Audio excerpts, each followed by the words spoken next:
What's up guys, Coach Alec here. We are going to go through Friday, April 3rd's workout.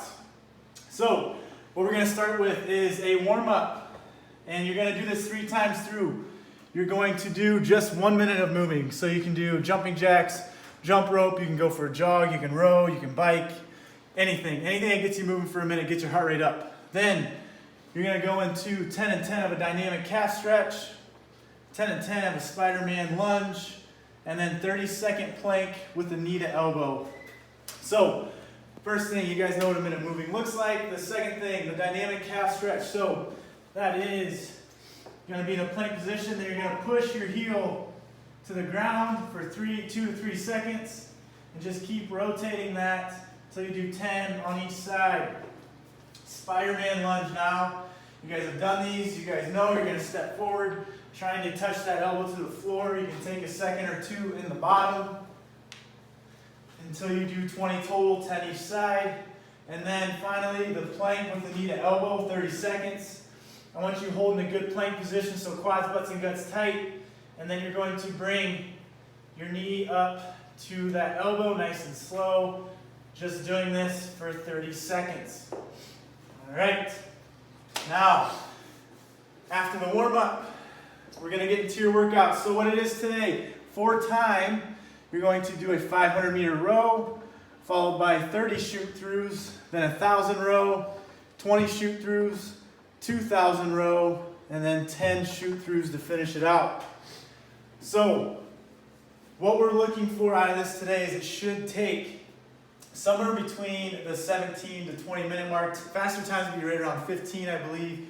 But I want you guys to be somewhere in that 17 to 20 minute range. So how we can do that is by scaling, and we're going to look at the row first. So for all the rowing, I kind of wrote down general times of how long it should take. So the first 500 shouldn't take any longer than 2 minutes. That 1,000 shouldn't be any longer than 4, and then 2,000 shouldn't be any longer than 8. So if that is an issue, if it's taking longer, I need to scale down that row to wherever it takes, somewhere in those time domains. Okay? If I don't have a rower at home, what I can do is sub out a run. I can do a 400-meter run, then 800, then 1,600. If I don't have that, if I have a bike, I can bike 1K, 2K, 4K, or if I only got a jump rope and it's not too nice out yet, you can do 100 jump rope, 200 and 300, just single unders. Okay, all should be in that time domain. So if any of those scaling options are taking longer than those times I wrote up there, we need to scale that distance down to get you in those time frames. Okay, now we're going to look at a shoot through. So first I'm going to show you what that is. So you're going to start in a good plank position. My quads, butts, and guts are tight. Now I'm going to aggressively bring my knees up and through to shoot my legs through. When I'm here, quads, butts, and guts tight again, I squeeze that butt to come all the way through. Now I'm going to retrace my steps by bringing my knees back up towards my chest, bringing my legs back. That is 1. So 2 would look like. That is 2. Okay? So you're doing 30 total. So every time I go back and forth is 1. So scaling options for that is you guys can use chairs. If you don't have those, you can use chairs. If I got parallettes, I can use parallettes. Same thing. The lower I go, the harder these become. Okay, so same scenario. Everything's tight, good plank position, knees up and through, to there, and back through. Okay, so the lower I go, harder. The higher I get, the easier it gets. Okay, so time domains for those. The first set shouldn't take any longer than 2 minutes. Second set of 20 shouldn't take any longer than like 90 seconds. And then that final set shouldn't take much longer than a minute.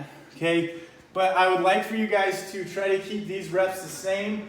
Work on your hips, your explosive power. Okay, and as I said before, if it's tough when it's low, move up the height first. And if I don't have any of the things that I had here, just use 2 chairs at home. Pull them together, boom, you got it. Just make sure you're on a surface that doesn't allow it to slip. Okay? Then, finally, your accessory work. You guys are just gonna do a 3 to 5 minute sumo squat hold. So how that can look, I can be barefoot, I can be in my shoes. You're gonna get a little bit of a wider stance, and then you're gonna sit down, keeping your tummy tight, your chest tall, and I'm keeping my legs squeezed, and my goal is to help push out my knees. I can use my hands. I'm gonna keep my chest tall, and I'm gonna sit here and slowly sink down through that 3 to 5 minutes. Okay, and if that is too tough, I can post up on a wall and do that same thing and focus on keeping my lower back pressed to that wall the whole time and no rounding here. Lower back press, tummy tight, 3 to 5 minutes. All right, get after it.